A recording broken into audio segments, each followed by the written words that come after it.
नमस्कार दोस्तों, आप सभी का स्वागत है। तो आज हम बात करेंगे आपके पाषाण काल संबंधित महत्वपूर्ण प्रश्न जो आपके आरआरबी ग्रुप डी में पूछे गए प्रश्न हैं। ठीक है, आरआरबी जो है जितने भी प्रश्न उठाया है पूछा है, चाहे एएलपी हो चाहे एनटीपीसी हो, जो भी है, तो इसमें जो है हम लोग पाषाण काल के बारे में डिस्कस करेंगे। अब प्लस करके इसी में आपका होगा सिंधु घाटी सभ्यता। देखिए, काफ़ी महत्वपूर्ण सिंधु घाटी सभ्यता होती है और ज़्यादातर प्रश्न आपके यहीं से बनते हैं। पूरा पाषाण काल से हमको लगता है कि 5-6 प्रश्न होंगे। चलिए देखते हैं इन सभी प्रश्नों को। और पहला प्रश्न आपके सामने दिया गया है और पहला प्रश्न है कि इनमें से कौन सा पाषाण युग के 3 प्रमुख कालों के अंतर्गत नहीं आता है। आपको बताना है कि कौन सा है जो पाषाण काल के अंतर्गत आपका नहीं आता है। पूरा पाषाण काल, बी है नव पाषाण काल, सी है मध्य पाषाण काल और डी है कौन सा, ताम्र पाषाण काल। तो ये तो सभी को क्वेश्चन पता होगा कि इसका जो जवाब होगा वो ऑप्शन नंबर सी होगा, यानी कि ताम्र पाषाण काल जो है ये पाषाण युग के अंतर्गत नहीं आता है।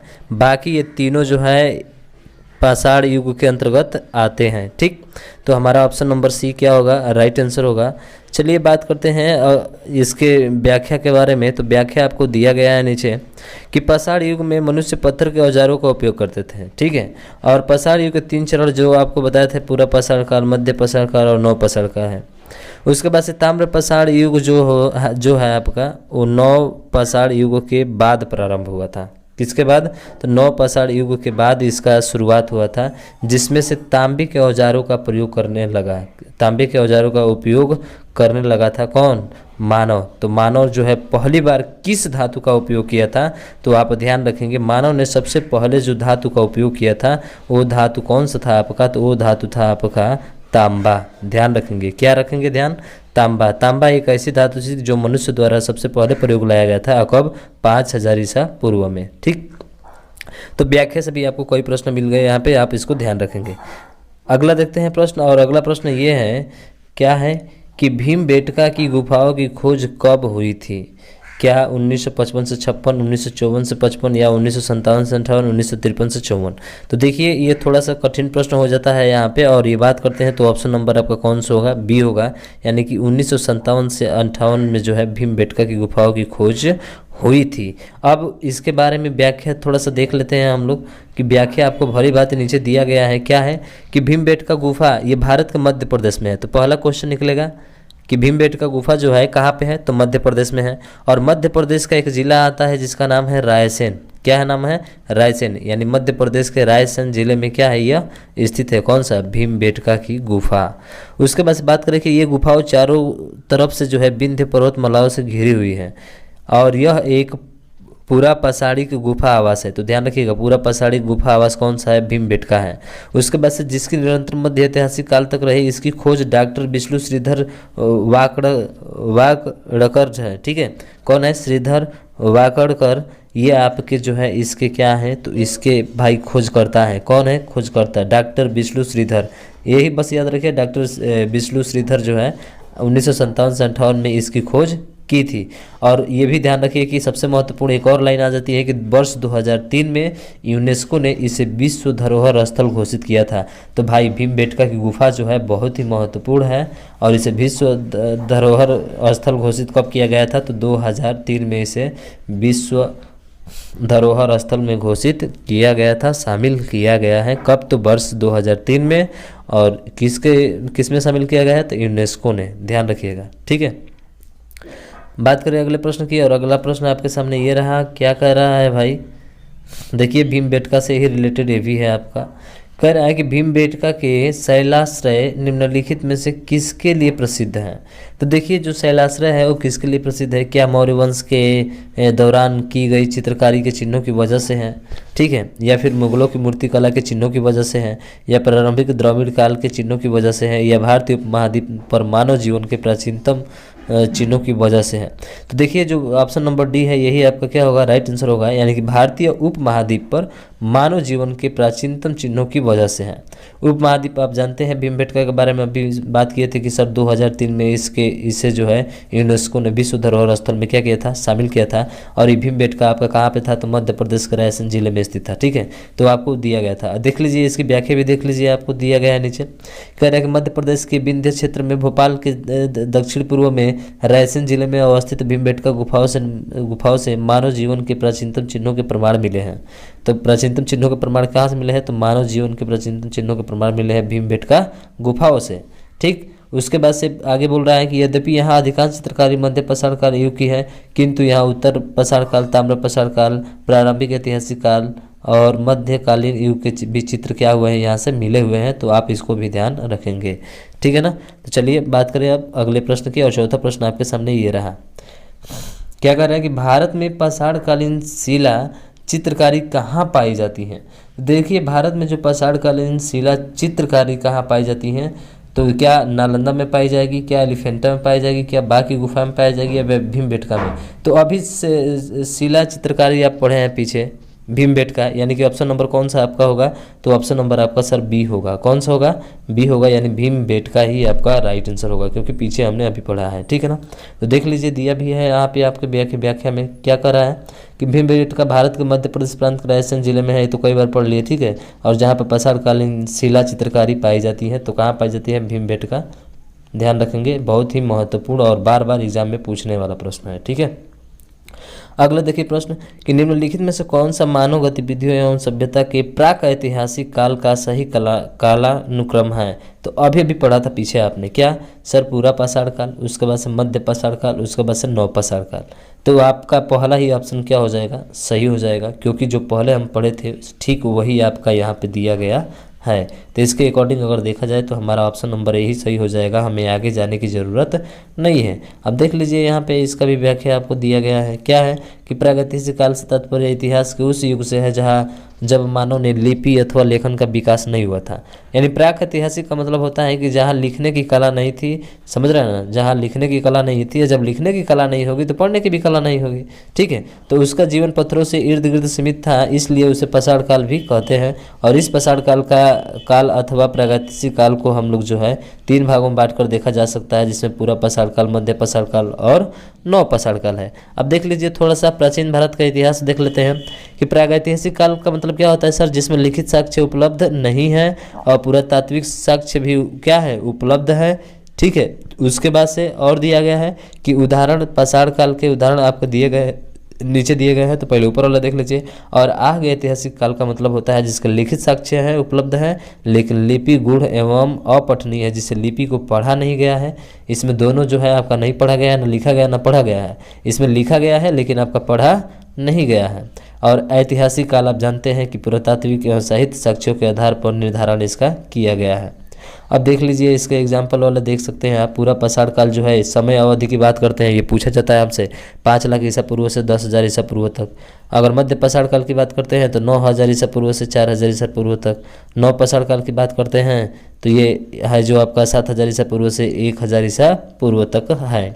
ठीक, तो इसकी व्याख्या भी बहुत अच्छे तरीके से आपको एक्सप्लेन कर दी। अब देखिए, आता है नंबर ऑफ सिंधु घाटी सभ्यता, यानी इंडस सिविलाइजेशन, यानी कि सिंधु सभ्यता से काफ़ी ज़्यादा महत्वपूर्ण प्रश्न पूछे गए हैं। काफ़ी सबसे ज़्यादा पूछे जाने वाला प्रश्न आपका सिंधु घाटी सभ्यता है।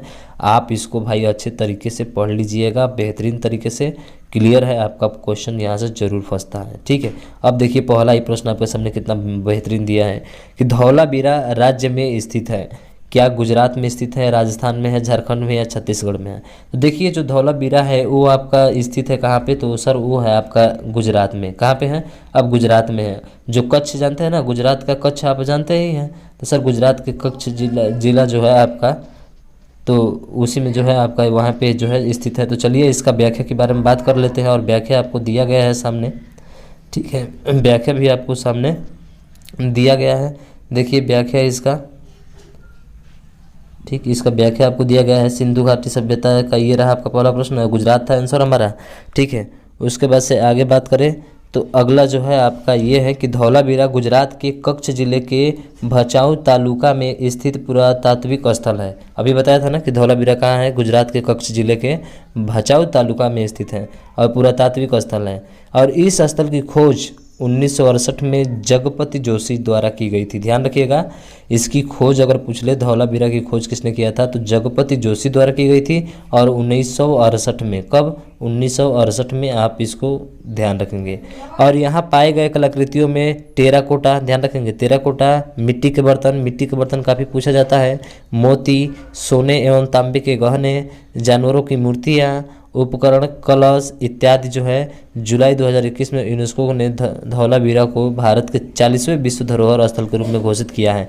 सबसे महत्वपूर्ण लाइन आती है ये कि इसे भी भाई साहब विश्व धरोहर स्थल में घोषित किया गया है यूनेस्को के, और ये 40वें नंबर का है। कब? तो 2021 में, हाल ही में, यानी करेंट का है। कौन सा है भाई? तो करेंट का ही है, आप ध्यान रखेंगे। तो हाल ही में 40वें नंबर धरोहर स्थल में किसे शामिल किया गया है तो धौलावीरा, यानी गुजरात में जो है उसको शामिल किया गया है। और इस प्रतिष्ठित सूची में शामिल होने वाला सिंधु सभ्यता का भारत का यह एक पहला स्थल है। ध्यान रखना, सिंधु सभ्यता की यह पहला एकमात्र स्थल है जिसे यूनेस्को के विश्व धरोहर स्थल में क्या किया गया है भाई साहब, शामिल किया गया है। तो आपको ये चीज़ें भली भांति अच्छे तरीके से क्लियर होना चाहिए। 40वें विश्व धरोहर स्थल के रूप में किसे शामिल किया गया है? धौलावीरा को। धौलावीरा कहाँ है? गुजरात में है। और इसे कब शामिल किया गया था यूनेस्को में? तो 2021 में, आपके पिछले वर्ष ही शामिल इसको किया गया था। और इसकी खोज करते हैं कौन? तो जगपति जोशी। और कब? तो 1968 में। आप इसको भी ध्यान रखेंगे, ठीक है ना। हाँ, चलिए अगले प्रश्न की बात करें। और अगला प्रश्न आपके सामने ये रहा कि धौलावीरा एक पुरातात्विक स्थान है, किस समयावधि से जुड़ी हुई है? क्या गुप्त समयावधि है, क्या मगध समयावधि है, क्या चालुक्य समयावधि है, या क्या सिंधु घाटी सभ्यता है? तो देखिए, हम लोग सिंधु घाटी सभ्यता पढ़ रहे हैं तो ऑप्शन सी बात है कि सिंधु घाटी सभ्यता ही होगा, यानी कि ऑप्शन नंबर कौन सा होगा आपका? डी आपका राइट आंसर होगा। यानी कि सर हमारा जो राइट आंसर होगा सी होगा, सॉरी डी नहीं, कौन सा है भाई साहब? तो सी है। कौन सा है आपका? सी है, यही आपका राइट आंसर होगा, यानी कि सिंधु घाटी सभ्यता।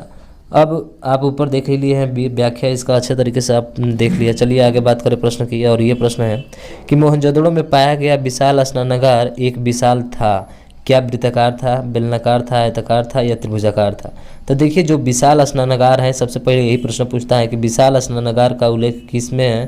तो ये मोहनजोदड़ो में है। और इस मोहनजोदड़ो का मतलब क्या होता है ये भी पूछ लेता है। तो ध्यान रखिएगा, मृतकों का टीला होता है। क्या होता है? मृतकों का जो टीला होता है उसको कहते हैं। और मोहनजोदड़ो का शाब्दिक अर्थ होता है ये, और ये हमसे बार बार पूछा जाता है। तो इसके अकॉर्डिंग देखा जाए तो ऑप्शन नंबर कौन सा होगा? डी आपका राइट आंसर हो गया, यानी आयताकार है। कौन सा है? आयताकार टैंक है। अब देख लीजिए, व्याख्या में भी आपको दिया गया है कि मोहनजोदड़ो में पाया गया विशाल स्नानागार एक विशाल आयताकार टैंक था, और मोहनजोदड़ो सिंधु घाटी सभ्यता का सबसे बड़ा स्थल था। इसकी खोज राखल दास बनर्जी, ध्यान रखेंगे सबसे महत्वपूर्ण लाइन, कि राखल दास बनर्जी द्वारा इसको क्या किया गया था? खोजा गया था। कब? 1922 में। और यहाँ की एक सील में 3 मुख वाले देवता जिसका नाम पशुपतिनाथ है की मूर्ति क्या हुई है? मिली हुई है। तो ये भी पूछ लेता है कि पशुपतिनाथ की मूर्ति किस से मिली हुई है, किस स्थल से? तो मोहनजोदड़ो से। ध्यान रखेंगे, कहाँ से? मोहनजोदड़ो से। और सबसे बड़ा स्नानागार भी मोहनजोदड़ो से कौन सा मिला गया है? स्नानागार मिला गया है। और इसका कैसा आकृति है? तो इसका आकृति जो है भाई साहब वो आयताकार है। कैसी आकृति है? तो आयताकार है। इतना चीज़ आपको अच्छे तरीके से समझ में आ गई होगी, ठीक है। तो अगले प्रश्न की बात करें, 9वां प्रश्न ये रहा आपके सामने कि वर्ष 1920 से 21 के आसपास किस नदी के किनारे खुदाई के दौरान हड़प्पा शहर मिला था? तो आप जानते हैं कि जो हड़प्पा शहर स्थित है वो किसके नदी के किनारे स्थित है? क्या झेलम के हैं, क्या ब्यास के हैं, क्या चेनाब के हैं, क्या रावी के हैं? तो देखिए, हड़प्पा सभ्यता जो है वो आपके किसके नदी के किनारे स्थित है? तो रावी नदी के किनारे स्थित है। किस नदी के किनारे? तो भाई साहब रावी नदी के किनारे, यानी कि ऑप्शन नंबर डी आपका सही होगा। देखिए, नदियों के किनारे बसे आपको जो शहर है वो याद होने चाहिए, और ये जो है रावी नदी के किनारे है। अब बात करें थोड़ा सा इसका व्याख्या के बारे में, तो व्याख्या है कि हड़प्पा शहर जो है वो सिंधु सभ्यता का एक शहर है जो पाकिस्तान के मोंटगोमरी ज़िले में रावी नदी के तट पर वर्ष 1920 से 21 में खुदाई के दौरान मिला था, और इसके उत्खननकर्ता दयाराम साहनी है। तो सबसे पहला बात कि आपको क्या याद रखना है इसमें, तो इसमें याद रखना है आपको कि ये कहाँ पे है, तो पाकिस्तान के मोंटगोमरी ज़िले में, और किस नदी के किनारे स्थित है, तो रावी नदी के किनारे स्थित है। ठीक है, किस नदी किनारे, तो रावी नदी के किनारे स्थित है। और इसके उत्खननकर्ता कौन से हैं, तो दयाराम साहनी, और एक और नाम आता है इसी में, वो है माधव स्वरूप वत्स। कौन थे, माधव स्वरूप वत्स और दयाराम साहनी, इन दोनों ने खोज इसकी की थी। तो आप इन दोनों का भी नाम याद रखेंगे। ठीक, बात करें 10वें प्रश्न की, और 10वां प्रश्न ये है आपके सामने कि सिंधु घाटी सभ्यता के किस शहर का शाब्दिक अर्थ मृतकों का टीला है। अभी बताया था मोहनजोदड़ो, तो इसमें सोचना नहीं है। चलिए देख लीजिए व्याख्या भी। मोहनजोदड़ो का सिंधी भाषा में अर्थ होता है मृतकों का टीला। यह दुनिया का सबसे पुराना, नियोजित और उत्कृष्ट शहर माना जाता है, और यह सिंधु घाटी सभ्यता का सबसे परिपक्व शहर है। ध्यान रखिएगा, सबसे परिपक्व शहर कौन सा है, तो आपका मोहनजोदड़ो है, जो सिंधु नदी के दाएं किनारे लरकाना जिले में स्थित है, और इसकी खोज राखल दास बनर्जी ने 1922 में की थी। तो ध्यान रखेंगे, इसकी खोज राखल दास बनर्जी ने 1922 में की थी। ठीक है, कितने में, तो 1922 में, आप इसको ध्यान रखेंगे। और ये कहाँ पे है, लरकाना जिले में है, सिंधु नदी के किनारे है। सिंधु नदी के किनारे अगर पूछ ले कि मोहनजोदड़ो किस नदी के किनारे है, तो आप बताएंगे सिंधु नदी के किनारे स्थित है। अगला, मोहनजोदड़ो शब्द का अर्थ क्या है, क्या बाजार स्थल है, पसंदीदा शहर है, या मृतकों का टीला है, रहने का स्थान है। तो सी यार, और मृतकों का टीला, ये तो ऐसे ही 2 बार ये क्वेश्चन रिपीट कर दिया। देख लीजिए कितना महत्वपूर्ण है। ठीक है ना, हाँ, आप इसको याद रखेंगे अच्छे तरीके से। अगला प्रश्न है कि मोहनजोदड़ो कहाँ स्थित है। तो आप जानते हैं मोहनजोदड़ो जो है सिंध में स्थित है। अभी पीछे बात किया था, पीछे जो है आपकी बात किए थे हम, पीछे नहीं, पीछे बात किए थे। ठीक है, तो सिंध में स्थित है। देख लीजिए, आपको दिया गया है व्याख्या इसका कि सिंधी भाषा में अर्थ मृतकों का टीला होता है, और ये सिंध पाकिस्तान के कहाँ पे है, लरकाना जिले में, सिंधु नदी के किनारे तट पर स्थित है। और फिर से बात करते हैं, इसकी खोज 1922 में राखल दास बनर्जी के द्वारा की गई थी, और यहाँ की शासन व्यवस्था राजतंत्रात्मक न होकर जनतंत्रात्मक थी। ये महत्वपूर्ण लाइन है आपकी, राजतंत्रात्मक नहीं होकर क्या थी, जनतंत्रात्मक थी, यानी कि लोगों के द्वारा जो शासन होता है उसी को जनतंत्रात्मक हम लोग कहते हैं। तो ध्यान रखेंगे, जनतंत्रात्मक व्यवस्था थी, राजतंत्रात्मक नहीं थी।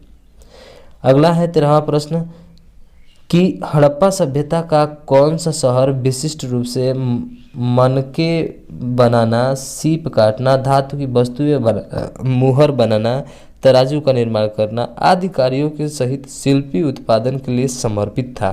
देखिए, कई है, तराजू का निर्माण, ठीक है ना, उसके बाद से धातु की वस्तुएं बनाना, मुहर बनाना। तो क्या मोहनजोदड़ो था, हड़प्पा था, नागेश्वर था, या चन्हुदड़ो था। तो देखिए, जो इसका जवाब होगा वो होगा आपका ऑप्शन नंबर डी, यानी चन्हुदड़ो। तो ध्यान रखेंगे, जितने भी चीज़ें निर्माण की बात करते हैं, जैसे धातु का निर्माण, धातु की बनी वस्तुएं, चादर बनाना, ठीक है, मुहर बनाना, तराजू का निर्माण करना, तो ये होता है सब कहाँ से, तो चन्हुदड़ो से, यानी कि ऑप्शन नंबर डी आपका क्या होगा, राइट आंसर होगा। अब देख लीजिए इस चन्हुदड़ो को, ठीक है। अब यहाँ पे दिया है मोहनजोदड़ो से 80 मील दक्षिण में स्थित चन्हुदड़ो की खोज जो है सर्वप्रथम 1931 में एमजी मजूमदार द्वारा की गई थी। तो पहला पॉइंट, चन्हुदड़ो की खोज किसने की थी, एमजी मजूमदार ने की थी। और ये सैंधव संस्कृति के अतिरिक्त हड़प्पा संस्कृति से झुझकर एवं झाकर संस्कृति कहते हैं के अवशेष मिले हैं। यहाँ के निवासी कुशल कारीगर थे। कैसे थे कारीगर, तो कुशल कारीगर थे। और उसके बाद से इसका प्रमाण जो है बात से मिलता है कि उनके मन के सीप मुहर का मुद्रा बनाने का प्रमुख केंद्र था, और यह एकमात्र स्थल जहाँ से वक्राकार ईंटें भी मिली थी। तो एकमात्र स्थल जहाँ से वक्राकार ईंटें मिली थी वो कौन था, तो ध्यान रखेंगे वो आपका चन्हुदड़ो था। कौन सा था, चन्हुदड़ो, जिससे वक्राकार मतलब जानते हैं ना सर, टेढ़ा मेढ़ा, कैसा टेढ़ा मेढ़ा जो दिखता है वही वक्राकार होता है। तो अब देखिए अगला प्रश्न है क्या कि सिंधु घाटी सभ्यता में निम्न में से किस स्थल को सबसे पहले खोजा गया था। तो देखिए सबसे पहले जो हड़प्पा खोजा गया था, कौन सा खोजा गया था, हड़प्पा खोजा गया था, यानी कि ऑप्शन नंबर बी आपका क्या होगा, राइट आंसर होगा। अब हड़प्पा देख लीजिए, रावी नदी के किनारे स्थित है, अभी पीछे बात किया था हमने, ठीक है ना। सिंधु घाटी सभ्यता के हड़प्पा स्थल का उत्खनन 1921 दयाराम साहनी द्वारा किया गया था, और इस प्रकार इसका नाम हड़प्पा सभ्यता रखा गया। और यह सभ्यता सिंधु नदी घाटी में फैली हुई है। यह ध्यान रखना, थोड़ा सा गलती होगा, ठीक है ना। हाँ, ध्यान रखना, सिंधु घाटी सभ्यता में क्या हुई है, नदी घाटी में फैली हुई है, इसलिए इसका नाम सिंधु घाटी सभ्यता रखा गया। और 1922 में राखल दास बनर्जी ने मोहनजोदड़ो की खोज की थी। तो मोहनजोदड़ो की खोज किसने की थी, राखल दास बनर्जी ने की थी, ठीक है। तो आप इसको ध्यान रखेंगे। अगला प्रश्न है 15वां कि पत्थर की बनी नृत्य करते हुए पुरुष की मूर्ति नटराज किस स्थान पर पाई गई थी। देखिए ये नटराज की जो मूर्ति थी वो किस स्थान पर पाई गई थी, तो आपका ऑप्शन नंबर सी यानी हड़प्पा का स्थान पर पाई गई थी। आप ध्यान रखेंगे नटराज की मूर्ति, ठीक है ना।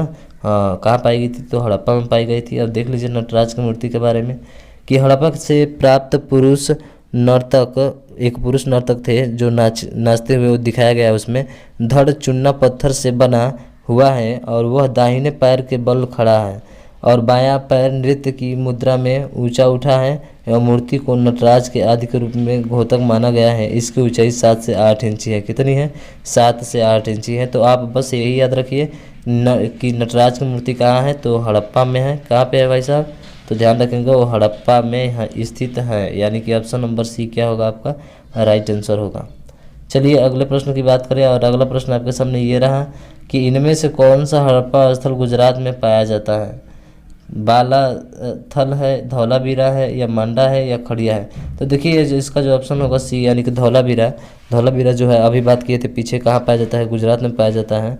और धौलावीरा के बारे में व्याख्या देख लीजिए कि हड़प्पा युगीन नगर धौलावीरा को संयुक्त राष्ट्र शैक्षिक वैज्ञानिक और सांस्कृतिक संगठन यानी यूनेस्को ने विश्व धरोहर सूची में शामिल कर लिया है।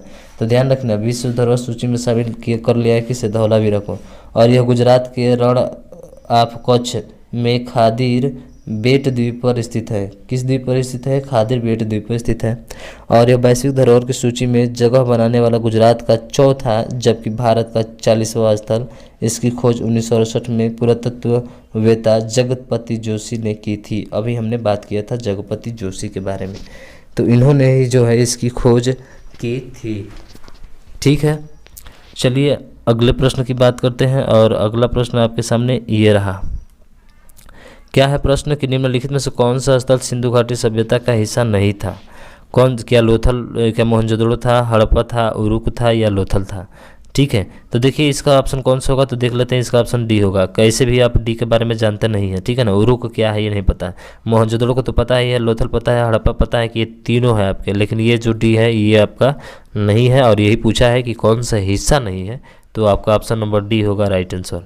अब देख लेते हैं इनके बारे में। तो आपको व्याख्या दिया गया है कि सिंधु घाटी सभ्यता के प्रमुख स्थल मोहनजोदड़ो, कालीबंगा, हड़प्पा, धौलावीरा, लोथल तथा राखीगढ़ी थे, जबकि उरुक एक सुमेरियन सभ्यता का शहर था। तो ध्यान रखिएगा उरुक क्या है, तो उरुक जो है एक सुमेरियन सभ्यता का शहर है।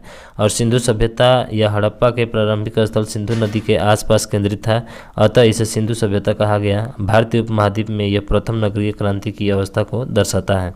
तो प्रथम नगरीय क्रांति की अवस्था को कौन दर्शाता है, तो भाई साहब वो दर्शाता है आपका कौन सा, तो ये है सिंधु सभ्यता।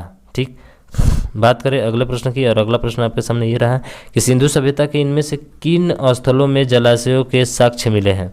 क्या कालीबंगा में, कोटदीजी में, धौलावीरा में, या फिर लोथल में। तो देखिए इसका जो जवाब होगा वो आपका ऑप्शन नंबर बी होगा, यानी कि धौलावीरा में।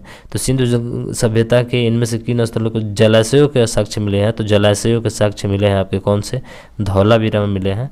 और धौलावीरा के बारे में आप देख लीजिए, ये जो है गुजरात के कच्छ जिले में स्थित है और इसकी खोज जो है जगपति जोशी ने 1967 में की थी। और यह नगर आयताकार बना था। कैसा बना था, तो आयताकार बना था और यहाँ के विशाल जलाशय का साक्ष्य मिलता है। सूर्यकोटदा के कलश सावधान के साक्ष्य मिले हैं, सवाधान के साक्ष्य मिलते हैं। देखिए सूर्यकोटदा जो है यहाँ से क्या मिला है, कलश मिला है, कलश का सवाधान के साक्ष्य मिले हैं। और उसके बाद से रोपड़ से आप जानते हैं सेलखड़ी की मुहर मिली है, मृदभांड एवं कुल्हाड़ी आदि के साक्ष्य पाए जाते हैं। और यहाँ के निवासी जल संचय की कुशल अभियांत्रिक कला से परिचित हैं। तो ध्यान रखना जल अभियांत्रिक कला से परिचित कौन थे, तो ये थे आपके कौन, तो सर रोपड़ से सेलखंडी वाले रोपड़ के जो थे वो लोग इससे परिचित थे जल संचय से। ठीक है ना, तो आप इसको ध्यान रखेंगे। उसके बाद से बात करते हैं अगले प्रश्न की। 19वां प्रश्न आपके सामने ये रहा, क्या है कि पुरातात्विक स्थल जो है सूर्यकोटदा किस राज्य में स्थित है। तो देखिए सूर्यकोटदा जो है आपका वो कहाँ पे है, राजस्थान में है कि पंजाब में है कि गुजरात में है कि बिहार में है। तो देखिए इसका जो जवाब है वो गुजरात में है। सूर्यकोटदा भी कहाँ पे है आपका, गुजरात में है। ठीक है, तो ध्यान रखेंगे गुजरात काफ़ी प्रसिद्ध था, तो गुजरात है आपका आंसर हो जाएगा। अब देख लीजिए सुरकोटदा, या सुरकोटदा गुजरात के कच्छ जिले में स्थित है। कहाँ पे है? तो गुजरात के कच्छ जिले में स्थित है, और इस स्थल से हड़प्पा सभ्यता के विस्तार के प्रमाण मिले हैं, और 1966 में इस स्थल की खोज जगपति जोशी ने की थी। तो ये काफ़ी चर्चा में है, जगपति जोशी आप ध्यान रखेंगे गुजरात के, और सुरकोटदा भी वहीं पे है, कच्छ केरल यानी गुजरात में, ठीक है ना, आप इसको याद रखेंगे। अब देखिए यहाँ पे दिया गया है कुछ नाम इसके, और इनको नाम को तो भाई आपको याद कर लेना है क्योंकि पूछा जाता है। जैसे सिंधु घाटी सभ्यता का स्थल और राज्य, तो धौलावीरा, लोथल, रंगपुर और सुरकोटदा कहाँ पे है? गुजरात में है।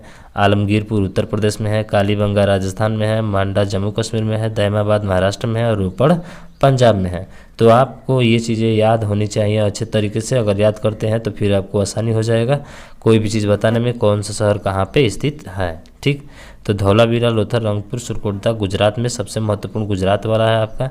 आप गुजरात वाले पे स्टार बना लीजिए भाई, इसको किसी हालात में आपको याद होना चाहिए। चलिए देखिए अगला प्रश्न देखते हैं। 21 वर्ष में जर्मनी और इटली के पुरातात्विकविदों में से एक दल ने मोहनजोदड़ो के सतह पर अन्वेषण शुरू किया था। 1955 में, 1970, 1990 या 1980। तो देखिए इसका जवाब होगा सी, यानी कि 1980 में मोहनजोदड़ो ने सतह पर अन्वेषण शुरू कब किया गया था? तो 1980 में किया गया था।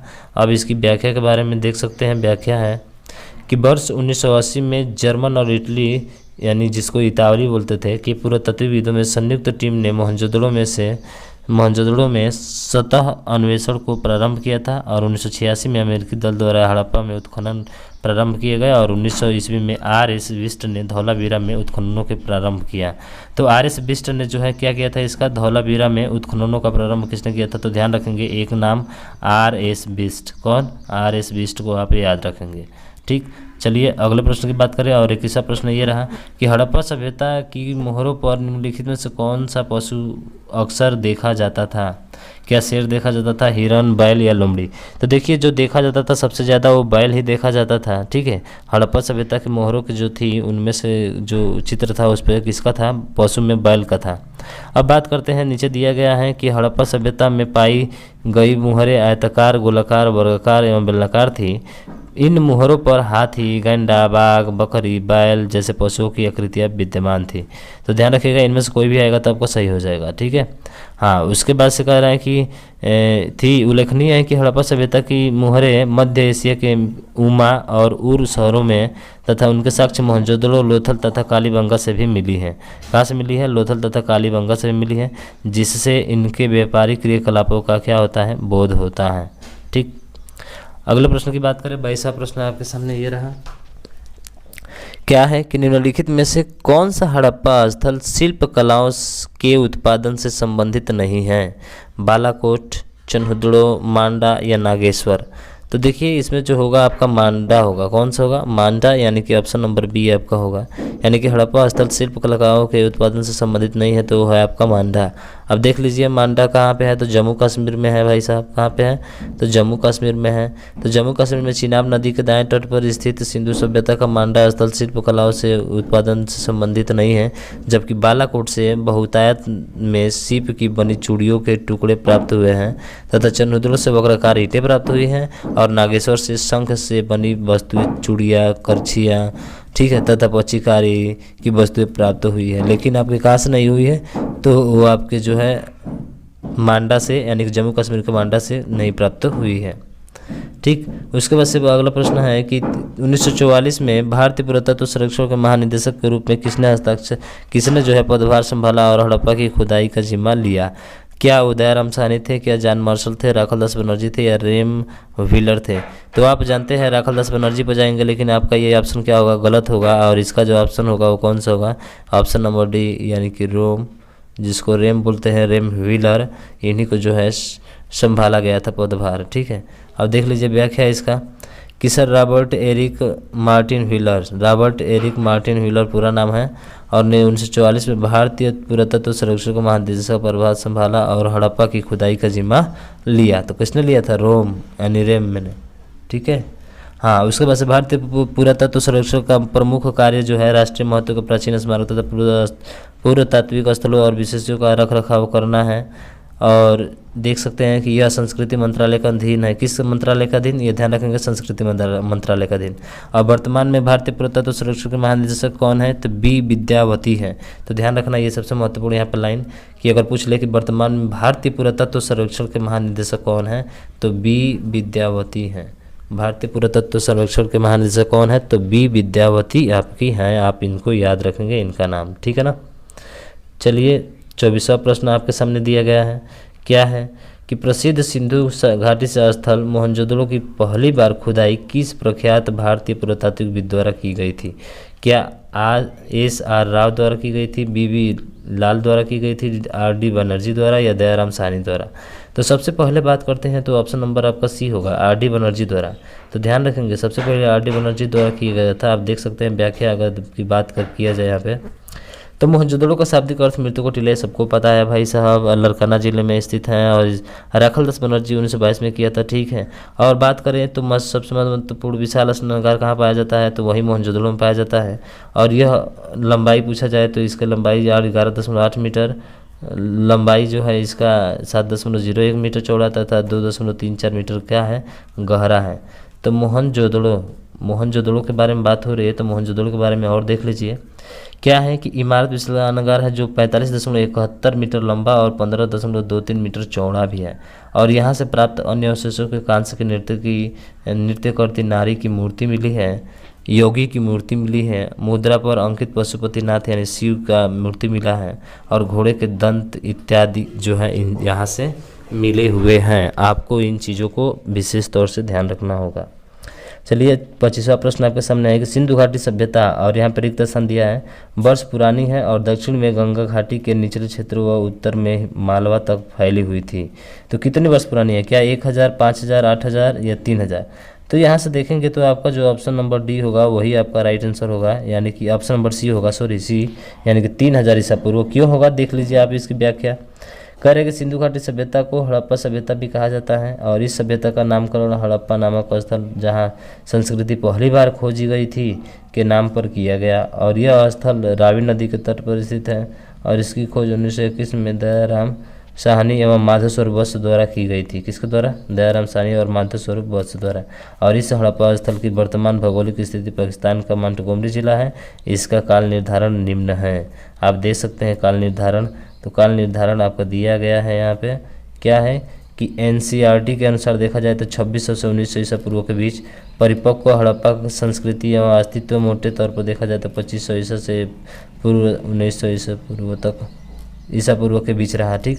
उसके बाद से रेडियो कार्बन जिसको C14 बोलते हैं, कार्बन डेटिंग, यानी कि जो मरे जानवर होते हैं ना, उन जानवरों को सींग से पता चल जाता है कि कितनी वर्ष पुरानी है। तो इस पद्धति के द्वारा सिंधु सभ्यता की वर्तमान स्थिति 2500 ईसा पूर्व से 1750 ईसा पूर्व मानी गई है, ठीक। उसके बाद से आप देख सकते हैं कि कुछ इतिहासकार सिंधु घाटी सभ्यता की तिथि जो है 3250 ईसा पूर्व से 2750 ईसा पूर्व मानते हैं, यानी कि 3200 से 2700, 4000 और 5000 के करीब नहीं है। इसका मतलब कि सर इसका जो एवरेज हो जाएगा वो लगभग 3000 हो जाएगा। कितना हो जाएगा, 3000, इसीलिए 3000 इसका नाम दिया गया है।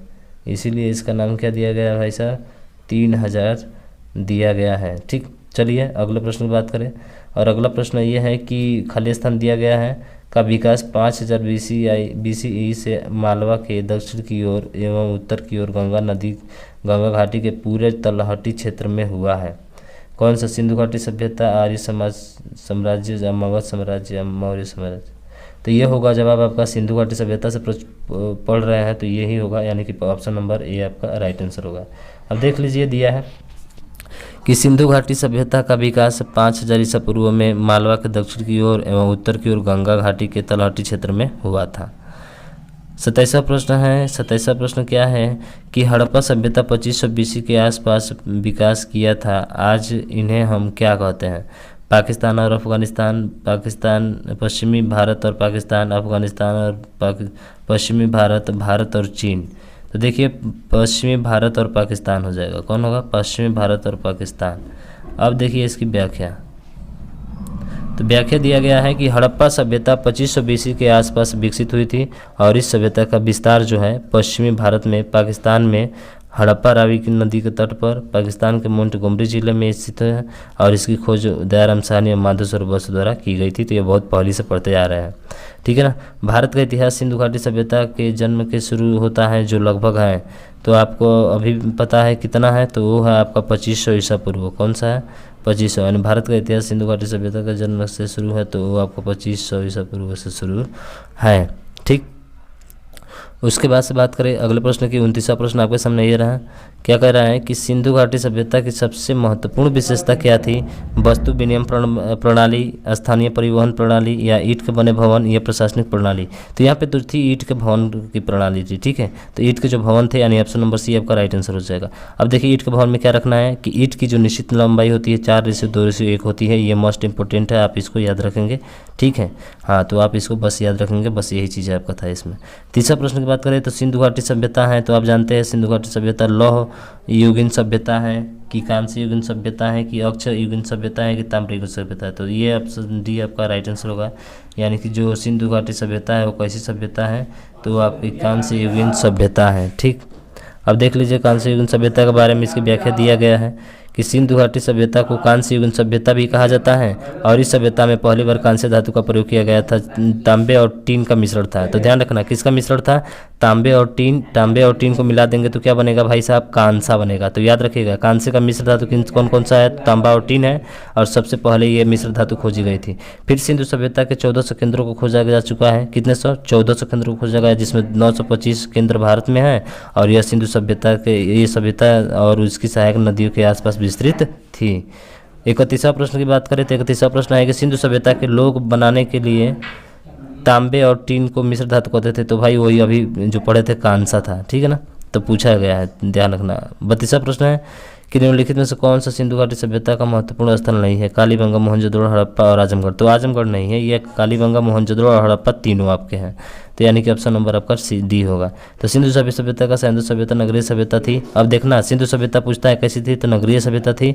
और सभ्यता के प्रमुख स्थल निम्न है: मोहनजोदड़ो, हड़प्पा, चंदनतोड़, लोथल, बनावली, धौलावीरा, राखीगढ़ी, कालीबंगन, ठीक है। और उसके बाद से आता सिंधु सभ्यता का आजमगढ़ यूपी का कोई स्थान नहीं है। आजमगढ़ यूपी का कोई स्थान नहीं है। फिर मोहनजोदड़ो का नाम का अर्थ कि में मुर्दों का टीला है, फारसी में, हिंदी में, उर्दू में। तो ध्यान रखिए सिंधी में है भाई, सिंधी सभ्यता पढ़ रहे हैं, सिंधु सभ्यता सिंधी में ना होगा। हाँ, तो ध्यान रखेंगे, ठीक है। अगले प्रश्न की बात करें 34वां प्रश्न की हड़प्पा के लोग निम्नलिखित में भगवान में से किसकी पूजा नहीं करते थे? तो ध्यान रखना भगवान विष्णु की पूजा ये लोग नहीं करते थे। ये बहुत ही महत्वपूर्ण प्रश्न है, भगवान विष्णु की पूजा ये लोग नहीं करते थे, आप इसको याद रखेंगे। फिर अब बात करें अगले, देख लीजिए कि मोहनजोदड़ो की एक मुहर पर स्वास्तिक चिन्ह तथा एक त्रिमुखी पुरुष को सिंहासन पर योग मुद्रा में बैठा दिया गया है, जिसे शिव का आदि रूप माना जाता है। और इसके दाएं तरफ हाथी एवं बाघ तथा बाएं तरफ गैंडा और भैंसे का अंकन है। हड़प्पा सभ्यता के लोग धरती को उर्वरता की देवी मानकर इसकी पूजा करते थे, परंतु पक्षी, जल, वृक्ष, सर्प, अग्नि आदि की पूजा भी हड़प्पा सभ्यता में होती है। और इस हड़प्पा सभ्यता के लोग भगवान विष्णु की पूजा नहीं करते हैं, आप इसको ध्यान रखेंगे। अगला प्रश्न और लास्ट प्रश्न है आपका सिंधु घाटी सभ्यता से कि सिंधु घाटी सभ्यता के लोग पूजा करते थे हनुमान, अयप्पा, काली या पशुपति। तो आप जानते हैं इसका पशुपति होगा। काली भी नहीं थी उस समय, हनुमान भी नहीं थे, अयप्पा भी नहीं थे, कौन से? तो पशुपति थे, यानी पशुओं की पूजा की जाती थी, ठीक है। उसके बाद देख लीजिए सिंधु घाटी सभ्यता एक नगरीय सभ्यता थी और सिंधु घाटी सभ्यता के लोग 3 मुख वाले देवता पशुपति की पूजा करते थे और यह मूर्ति मोहनजोदड़ो से मिली है। अब मूर्ति कहाँ से मिली है जिसकी पूजा करते हैं वो मोहनजोदड़ो से मिली है। और सिंधु घाटी सभ्यता में विशाल श्रृंगार मोहनजोदड़ो से प्राप्त हुई है, ये तो पता ही है आपको, ठीक है। उसके बाद से अगला जो है सिंधु घाटी सभ्यता की भाव चित्रात्मक लिपि दाईं ओर से बाईं ओर लिखी जाती है। ध्यान रखना हमेशा भाव चित्रात्मक है, कैसी शैली है? भाव चित्रात्मक, और दाईं ओर से किधर लिखी जाती है? बाईं ओर लिखी जाती है, ये भी ध्यान रखना चाहिए। मुझे ऐसा है कि ये चीज़ें आपको जो पूछा गया था एग्जाम में समझ में आया होगा। तो ऐसे ही टॉपिक वाइज हम लोग को MCQ करेंगे, उसका व्याख्या भी देखेंगे। तो आज के लिए बस इतना ही, जय हिंद।